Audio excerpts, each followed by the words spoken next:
You are the most competent person in the room, and it has bought you nothing. You know the feeling before I finish describing it. The work routes through you. The problems land on your desk because everyone learned that they get solved there. When something breaks at 9 at night, they call you. And when the position finally opened, they handed it to a man who has never once stayed past 6. You were told this was a patience problem. Do the work. Keep your head down. It gets noticed eventually. It does not get noticed. Not because the world is unfair, but because you have misunderstood what you are being measured on. Machiavelli wrote the manual for this 500 years ago, and the line that matters is the one nobody quotes. He never advised the prince to be useful to his people. He advised him to arrange his affairs so that his people would always, in every sort of circumstance, have need of the state and of him. Read those 2 sentences again, because the gap between them is your career, your marriage, and every friendship where you have privately felt like a service. Useful is a price. Necessary is a position. Today we take apart the machine that converts your competence into somebody else's promotion, and then I hand you 5 laws that reverse the current. One warning before we start. The first thing this asks you to surrender is the thing you are proudest of. Most people will not do it. That is precisely why it works. Start with the scene, because you are living in it. There is a document somewhere with your fingerprints all over it and someone else's name at the top. There is a process that would collapse in 3 days if you stopped maintaining it, and there is no line anywhere that says so. Your phone goes off on Sunday. You have a sister who calls when the car breaks and not when it doesn't. You have a friend who has told you their entire life story 4 times and could not tell a stranger what you do for a living. And you have been keeping a private ledger. Everyone does. You have been adding it up. The late nights, the covered shifts, the favors, the times you were the only adult in the room. You are waiting for the day somebody opens that ledger, reads it, and pays out. Nobody is going to open it. There is no ledger. You have been depositing into an account that does not exist. Here is what happened instead. Every time you solved something fast, silently, and for free, you did not build credit. You set a price. You taught a room full of people exactly what your effort costs, and the number you gave them was 0. You did this hundreds of times. You did it so consistently that it stopped being a favor and became a property of the building, like the water pressure or the heat. Nobody thanks the wiring in the walls. That is not a sad metaphor about your life. It is the mechanism, and it has a name. The nervous system registers change, not constants. Put your hand on a cold railing and you feel it for 10 seconds and then you stop feeling it, and the railing has not warmed up. That is habituation, and it does not switch itself off for social life. A person who has been reliable for 3 years is not experienced as reliable.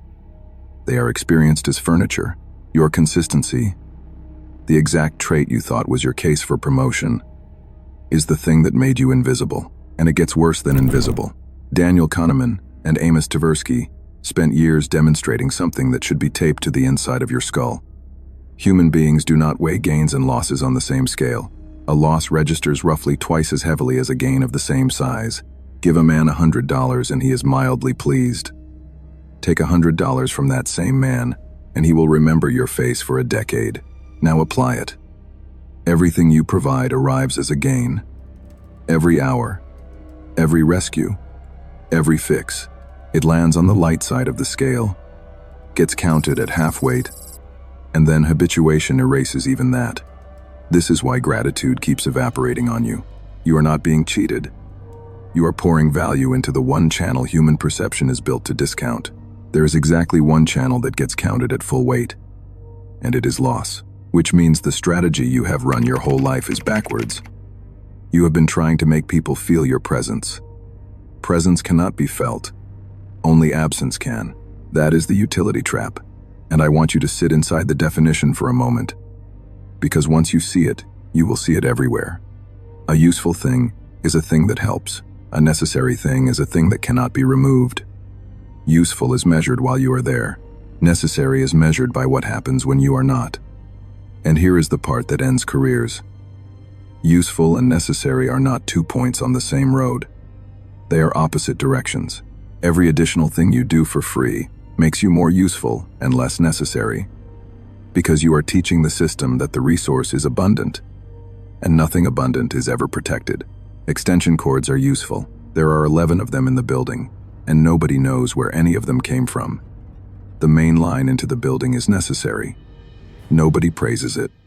Nobody has to. Cut it for 1 hour, and there are 4 people on the phone, and a written apology by morning. You have spent years becoming the best extension cord in the company. Law 1. Never be available. I said the first surrender would be the thing you are proudest of. This is it. You are proud of being reachable. You answer in 40 seconds. You pick up on the second ring. You have built an identity out of being the one who is always there. And somewhere underneath language you believe this is what makes you worth keeping. It makes you cheap. Not as an insult. In the boring economic sense of the word, price is a function of supply, and you have flooded the market with yourself. Watch what happens in any office when a request goes out to 5 people. The one who replies instantly is not the one who gets respected. He is the one who gets the next 4 requests, because he is the path of least resistance. And nobody routes work toward friction. The man who answers on Thursday afternoon gets asked only when it genuinely matters. And every time he answers it, registers, because it arrived against expectation. You confused being available with being important. They are inverse. The most powerful person you have ever met was hard to get on the phone, and you did not resent it. You prepared for it. You thought about what you would say. You valued the 20 minutes precisely because 20 minutes was what there was. So here is the protocol, and it is deliberately small, because you will not run a large one. Pick one channel and put a delay on it, not a rule you announce, because announcing it is another way of asking permission. Simply stop replying instantly. 2 hours, then 4, then whatever the real urgency of the message deserves. Answer emergencies immediately, because emergencies are how you keep your reputation. Answer everything else on your own clock. You will feel anxiety. That is not your conscience. That is withdrawal. And it will tell you a detailed story about how people are deciding you are lazy, or slipping, or difficult. Sit in it for 2 weeks.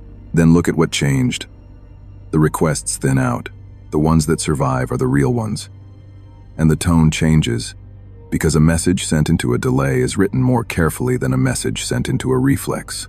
You did not become less helpful. You became more expensive. Law 2. Never let them see the labor. Machiavelli wrote that men judge more by the eyes than by the hands, because everyone can see, but few can feel. He meant it about princes. It works on you. Think about what you hand people. You hand them the whole climb, the 7 drafts, the weekend, the thing you had to teach yourself at midnight. You tell them how hard it was, and you tell them for an honest reason, because you want the difficulty to be counted. That is the trade you believe you are making. I will show you the cost, and you will price the result accordingly. They cannot see cost. Nobody can. They see the finished thing. They see how easy it looked in your hands, and the human brain draws one conclusion from ease, which is that the task was easy. You did not make the work look hard. You made it look cheap and yourself look strained. There is a colder version of the same problem. Machiavelli warned that whoever is the cause of another becoming powerful is ruined. Not disappointed. Ruined, because the man you elevated now has a permanent motive to explain your contribution downward, and he will do it sincerely. He is not a villain. He simply requires a version of events in which he earned it.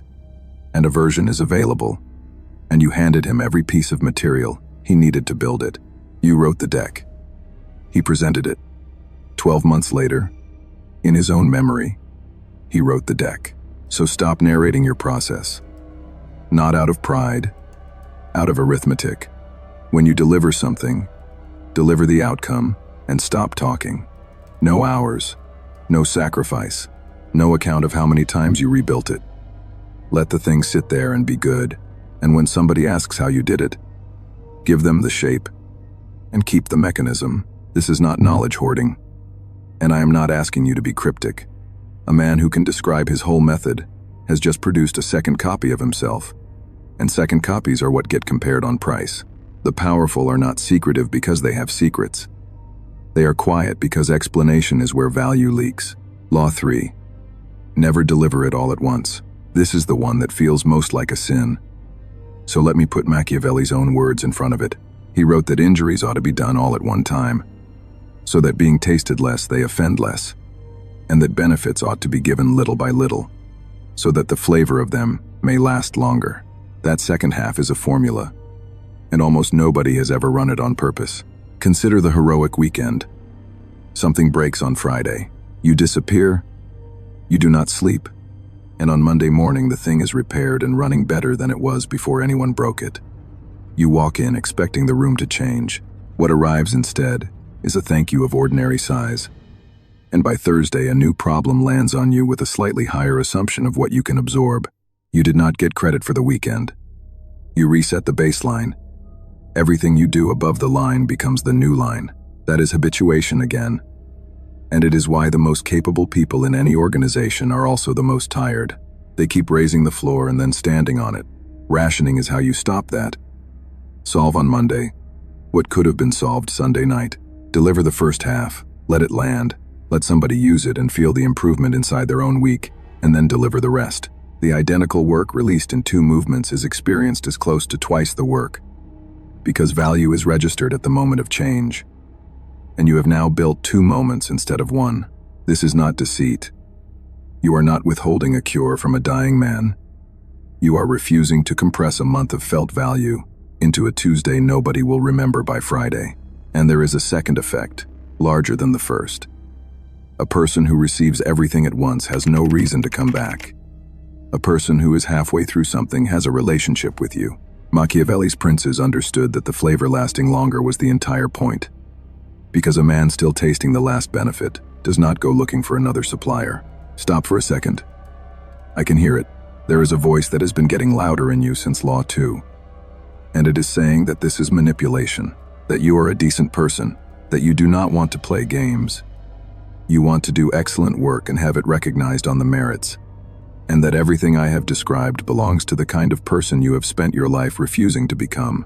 Hold that thought where you can look at it, because it is the most expensive sentence you own. You are already playing. Every hour you have ever given away for free was a move. It set a price, moved a baseline, and taught a room what to expect from you forever. You have been playing this entire time. You have simply been playing the side that pays out to everyone except you. And look at the shape of the objection. It is not an ethical argument. If it were, you could name the person harmed. And you cannot, because nobody is harmed when you stop working for free. What you are feeling is the fear of being disliked. Wearing the costume of a principal, your goodness has been a safety strategy since childhood. And it stopped working somewhere around your second decade of being the reliable one. Nothing in these 5 laws requires you to lie, break a promise, or damage anybody. Every one of them is subtraction. You are not taking a thing from a single human being. You are withdrawing a subsidy that nobody ever agreed to pay you for. Feel the guilt. Then keep walking, because it gets sharper from here. Law 4. Let them invest in you. In the 1730s, Benjamin Franklin had a rival in the Pennsylvania legislature, a wealthy and educated man who had spoken against him in public. Franklin did not try to win him over with favors. He did the opposite. He wrote to the man and asked to borrow a rare book from his library. The book arrived. Franklin returned it a week later with a note of thanks. The next time the 2 men met, the rival spoke to him for the first time, and by Franklin's own account, they stayed friends until the man died. Read that again, because it inverts everything you have been doing since you were a child. Franklin did not give. Franklin asked. And the asking is, what built the bond? 2 psychologists put it in a laboratory. In 1969, John Jecker and David Landy ran an experiment in which subjects won money from a researcher, and then some of them were approached by that researcher and asked to give it back as a personal favor. The subjects who did the favor rated him as more likable than the ones who kept the money. They had given something up, and the mind settled that discomfort in the only direction available to it. He must be worth it. This is the trap inside your generosity that you never suspected. You believe that doing things for people would make them value you. It makes them value themselves. Every favor you perform is an investment, and it is their holdings that grow, not yours. Meanwhile, the person who once asked you for something small has invested in you, and now carries a private stake in your being worth it. So the directive is exactly as uncomfortable as it sounds. Ask. Ask for something small and specific, from someone whose regard you actually want. An introduction, 15 minutes of their expertise, their honest read on a thing you are building. Do not dress it up. Do not apologize for it. And do not offer 3 things in exchange, because the exchange is what destroys the effect. A favor traded is a transaction, and it closes. A favor granted is an investment, and it compounds. You have spent your life terrified that asking would expose you as insufficient. It does the reverse. A man who never asks for anything is not admired. He is unreadable, and unreadable men are left out of every hand worth being dealt into. Law 5. Make your absence do the arguing. Everything up to here has been correction. This one is a move. You already know you cannot win this with words. You have tried. You made the case. You listed the contributions. You sat in a review and watched somebody nod at your own summary of your own value and then do nothing about it. And you walked out unable to work out what went wrong. Nothing went wrong. You presented a gain. Gains are counted at half weight, and it was erased by lunch. There is one instrument that gets counted at full weight, and I named it earlier. Loss. So stop arguing and start subtracting. Pick the largest thing you currently do that nobody asked you to do, that appears in no description of your job, and that would be noticed within a month if it stopped. Everyone has one. The report you started because it was needed and nobody ever made official. The junior you have been training on your own time. The queue you clear on Sunday because it is easier than watching it grow. Stop doing it. Without an announcement. Without a speech about being taken advantage of. Because a speech converts a fact into a complaint, and complaints get answered with sympathy instead of terms. You do less of it, then none of it, and you let the silence work. What follows is a sequence, and it is remarkably consistent. For a week or two, nothing at all. The system runs on inertia. Then a small failure appears somewhere downstream, and nobody connects it to you. Then a second one, and somebody starts asking who used to handle this. And then, at a moment you will not be able to predict, a person with authority arrives at your desk to ask you a question, and the question will be phrased as a request. But it is a valuation, and for the first time in your working life you will be inside a conversation about your work in which you are not the one doing the asking. Say yes to that conversation. Say it warmly. Then name a term. That is the whole play. You threaten no one. You broke nothing. You made no claim about your own worth, which is fortunate, because claims about your own worth are the weakest evidence that exists. You let the structure make the claim for you, and structures get believed. Machiavelli did not tell his prince to be loved by his citizens. He told him to build a situation in which they would always, under every circumstance, have need of him. He was not describing cruelty. He was describing architecture. The prince who is needed never has to be persuasive. Neither do you.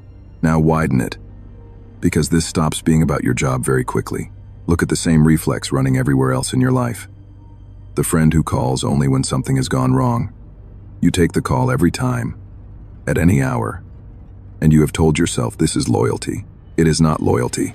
It is a standing offer. And standing offers get used at exactly the rate they are priced. The relative with a permanent arrangement with your bank account. The partner who stopped noticing what you carry through the house. Not out of contempt, but because it has been carried without interruption for so long that it became weather. You did that. They did not. Every relationship you have runs on a price you set, usually before you were 25. Usually in a house where being useful was how a child stayed safe. That is where this comes from for most people. Somewhere back there, helpfulness was the strategy that worked, and you kept running it into rooms it was never built for. So here is the reframe to leave with. You are not underappreciated. You are underpriced. Those are different diagnoses, and they produce opposite behavior. Underappreciated is a story about other people, and it offers exactly one available action, which is to wait longer and grow more bitter. Underpriced is a story about a number, and a number can be changed by whoever set it. You set it. You can reset it. Nobody's permission is involved, and when you do, you stop being a resource and become a variable. A resource is something a plan is built out of. A variable is something a plan has to account for. Nobody negotiates with a resource. Everybody negotiates with a variable. Machiavelli wrote that it is not titles that honor men, but men that honor titles. You have been waiting on the title. Waiting is the wrong verb. A title is a lagging indicator. It arrives. When it arrives, at the person the structure cannot proceed without. Become that. And the argument you have been rehearsing in the shower for years will never need to be made. Arguments are for people whose value is still in dispute. I am not going to sell you this without the invoice, because there is one, and it is real. The first cost is that you will be liked slightly less and respected considerably more. And those two things do not feel the same on a Tuesday evening. There is a specific warmth in being the one everybody depends on. It is real warmth. You are going to lose some of it. The person who is always available is loved the way a village loves a well, and you are trading that for something colder and heavier. The second cost is that you will find out who is here for the utility. Some of the people around you will not survive the price change.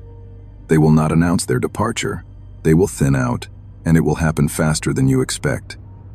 And it is going to hurt in a way that hearing about it now cannot prepare you for. When the free thing stops, you learn what the relationship was made of. Most people never find out. You are choosing to find out. The third cost is the quiet one. You lose an identity. Being the reliable one is your whole answer to the question of why you deserve to be in the room. And you have leaned on that answer a long time. Take it away, and there is a gap. And for a few weeks you will feel oddly unnecessary, which is the exact opposite of what this was supposed to produce. Sit in the gap. It closes. What grows back into it is not a story about how much you do for people. It is the plain fact that the thing does not run without you. And a fact like that needs no telling, no ledger, and no annual review. That is the trade. Warmth for weight. Take it or leave it, but stop pretending there is a third option where you keep giving everything away and are somehow valued for it. That option has been tested. You have been running the test for years, and now the part nobody warns you about, which is what happens after this works. While you were useful, you were safe. Consumed, but safe. Nobody removes the thing that helps them for free, and nobody envies it either. You had the peculiar protection that comes with being taken for granted, and you have been complaining about it for years without once noticing what it was buying you. Necessity does not come with that protection. The moment the structure cannot proceed without you, you stop being a convenience and become a dependency. And dependencies get studied. People start asking how much of this is really him. Somebody above you notices that a piece of the machine has developed opinions. Somebody below you works out that your position is the one worth having, and begins learning the parts of it you left visible. The indifferent were never your problem. You are about to meet the ambitious, and they are a different species. They do not ignore you. They watch you, they are patient, and they approach with warmth. That is another set of rules entirely. Different mechanism, different failure mode, and the mistakes there cost more than a promotion. We will get there. This channel goes down, not sideways, and there are floors underneath this one. But understand what just happened here. Most of the people who started this video are gone. They left in the first 3 minutes, when it stopped sounding like encouragement. They left at Law 2, when it asked them to stop explaining themselves. They left at the objection, because deciding I was cynical was cheaper than opening the ledger and reading the number. That is not an insult to them. It is a filter, and it is working exactly as designed. You are still here. Sit with that, because it is data about you. What we covered today is the outer layer. It is the part that can be said plainly, in order, with examples, and it will change your next 6 months if you run it. Underneath it there is more, and it gets less comfortable the further down it goes. And I am going to keep going down there whether or not the room stays full. Most will not follow. That has always been the point. If you want the rest of the descent, subscribe. Not as a favor to me. Do it because you have just spent this long discovering that you have been the most valuable thing in every room you ever walked into. And the cheapest. And you will not be able to unknow that tomorrow. Stop being useful. Start being necessary. Nobody notices the lights until they go out.